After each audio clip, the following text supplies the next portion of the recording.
وبينات من الهدى والفرقان فمن شهد منكم الشهر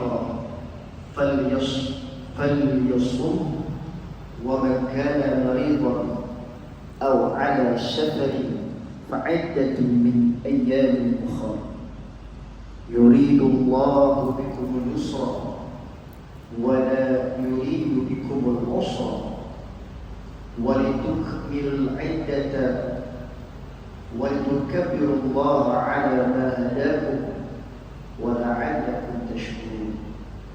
صدق الله العظيم. Alhamdulillah, kita menyatakan rasa syukur kepada Allah Subhanahu wa taala.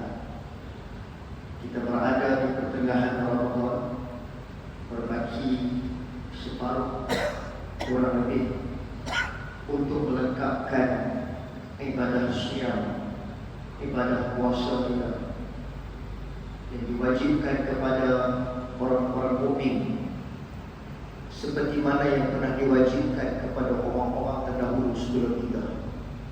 Kama kutiba 'alal ladzina min qablikum. Tujuannya hanyalah satu, la'allakum tattaqun, mudah-mudahan kita menjadi manusia yang bertakwa kepada Allah Subhanahu wa taala.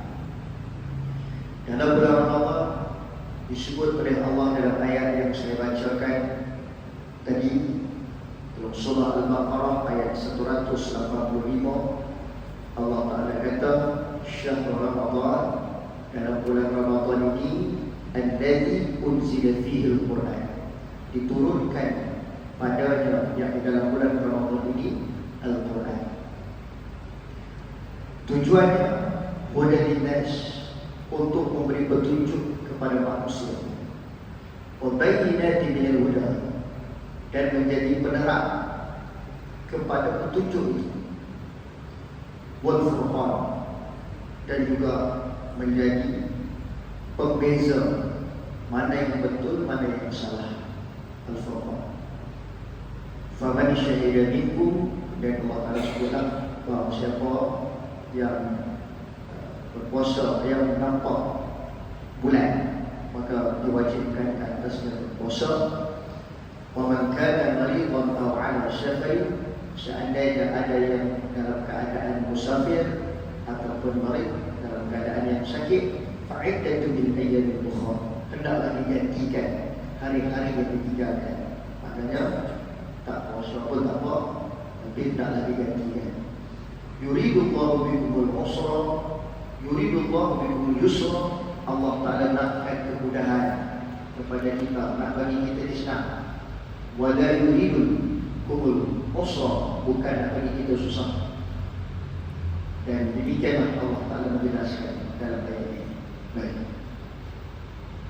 tuan-tuan muslimin yang berhormat Allah sekalian, bila kita bercakap tentang Al-Quran, jadi pun kita berada dalam sambutan hari Nuzul Quran.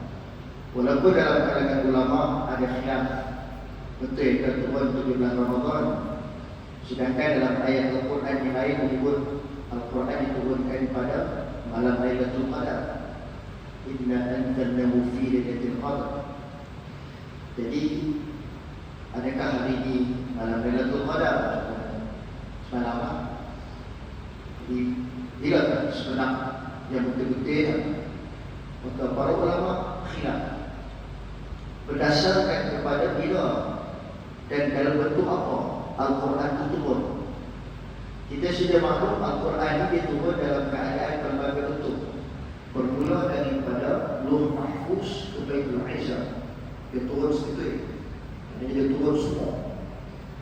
Daripada Baitul Izzah itulah Allah Ta'ala akan turunkan sikit-sikit ke dunia ni, mengikut asbab, mengikut sebab-sebab yang tertentu. Ada yang turun awal, ada yang turun kemudian. Bila semua dah turun, barulah Allah Ta'ala mengarahkan Nabi untuk menghimpunkan, bermula dari surah Al-Fatihah sampai surah Qul a'udzu birabbin nas. Sebab itu kalau tuan-tuan biasa dengar cerita, waktu Nabi di Mi'rajkan oleh Allah, Nabi berada di Sidratul Muntaha.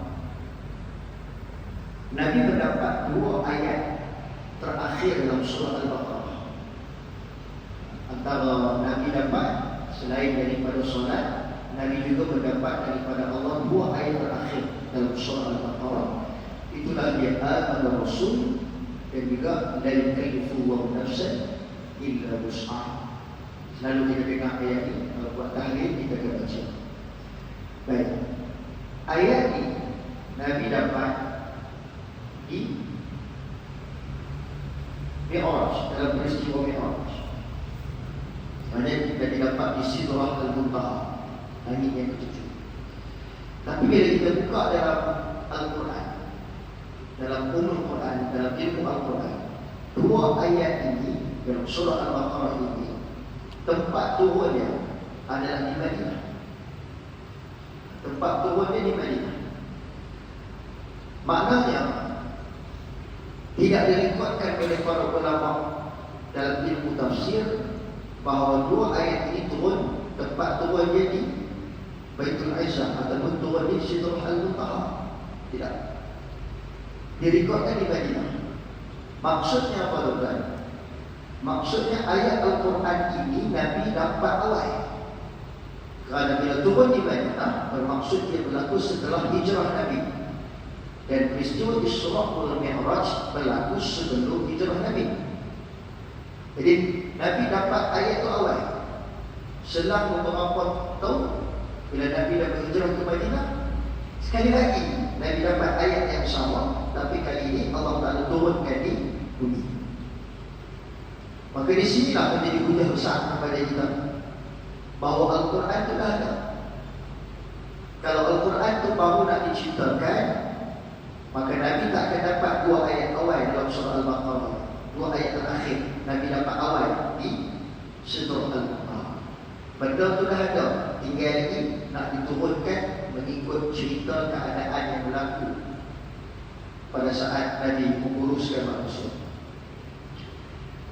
Jadi tuan-tuan, kerana begitu, fahamlah kita Al-Quran ini dia ada step-step dia.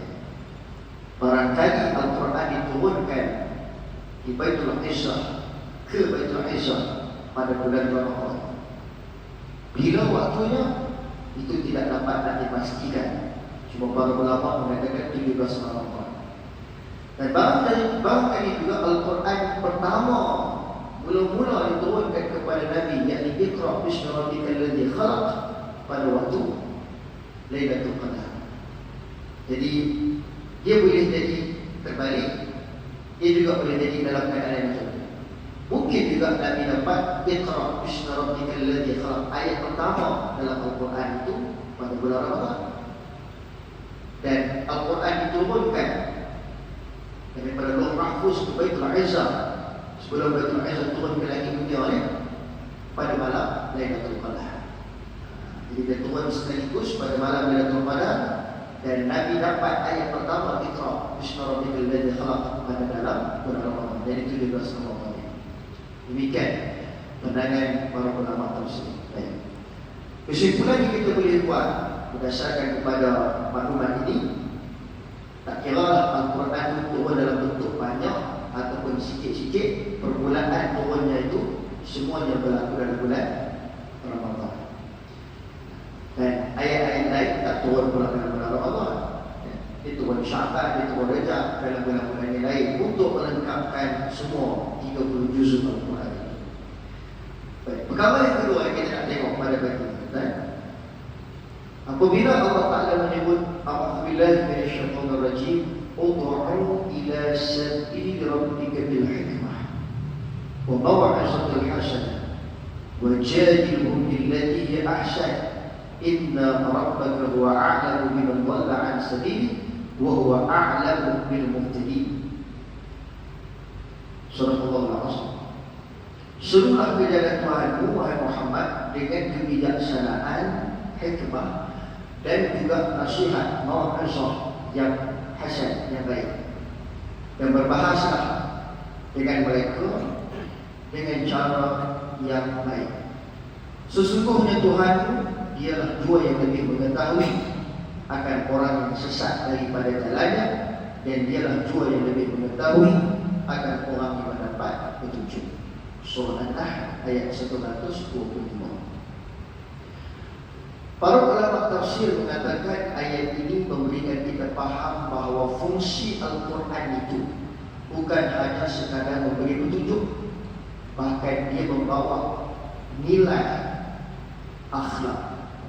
Sebab itu Nabi sebut, sebab itu Allah Ta'ala sebut untuk menyampaikan dakwah dalam keadaan yang ahsan, yang baik, memberi nasihat dan juga berbahas dalam keadaan yang baik. Benda ini tak boleh buat seandainya pakej akhlak dia itu tidak berada dalam keadaan yang baik. Baik, jom sama-sama kita tengok sikit. Apabila kita bersetuju bahawa Al-Quran ini adalah salah satu mukjizat yang tertangguh kepada umat Nabi Muhammad SAW. Kenapa saya kata mukjizat yang tertangguh? Sebab sifat mukjizat ni dia akan hilang apabila Nabi atau Rasul itu wafat. Nabi Musa ada tongkat. Bila tongkatnya itu boleh berubah menjadi ular, boleh membelah laut merah, maknanya tongkat itu ada mukjizat. Tapi sebenarnya mukjizat itu bukan pada tongkat, tapi ia ada pada Nabi dan Rasul itu.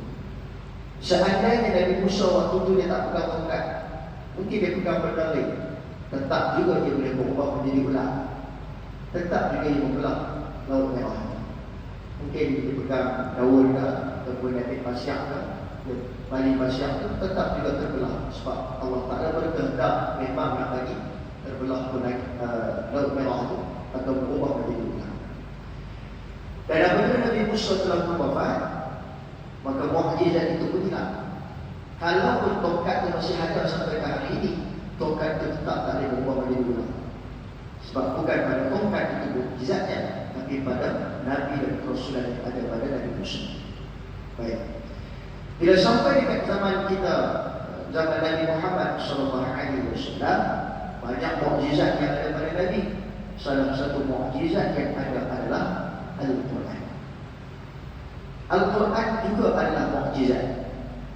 Tetapi menariknya tuan-tuan, mukjizat Al-Quran ini tidak hilang. Seperti mana kehilangan mukjizat pada para Nabi dan Rasul apabila wafat. Nabi dah wafat, Nabi Muhammad SAW dah wafat, tapi Al-Quran kita boleh tengok juga ada lagi. Dan inilah mukjizat yang tertangguh, yang hanya diberikan kepada umat Nabi Muhammad SAW.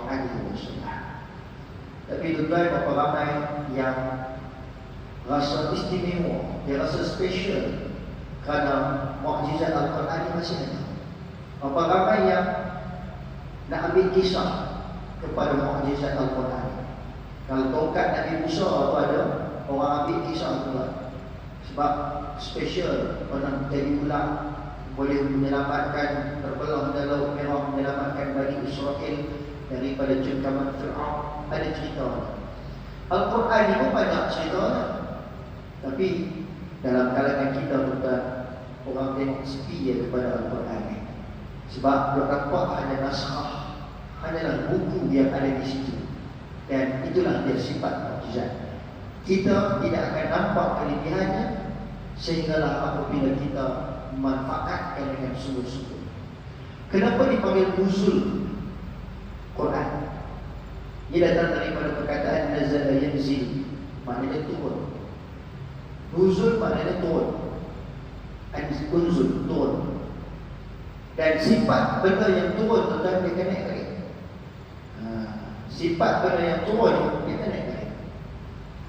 Sebab itu Allah Ta'ala sebut inna anzalna, kami turunkan pada malam Lailatul Qadar itu. Dengan jelas nak sebut bahawa benda ini turun ke bawah. Dan benda yang turun ke bawah tuan, dia akan naik balik ke atas. Bila sampai masanya Al-Quran ini akan ditarik sebelah, akan diangkat sebelah ke atas.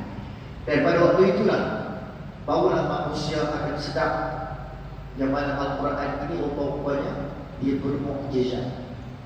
Dan selama ada atas muka bumi ini, Bapak sahaja yang mengambil manfaat mukjizat yang ada pada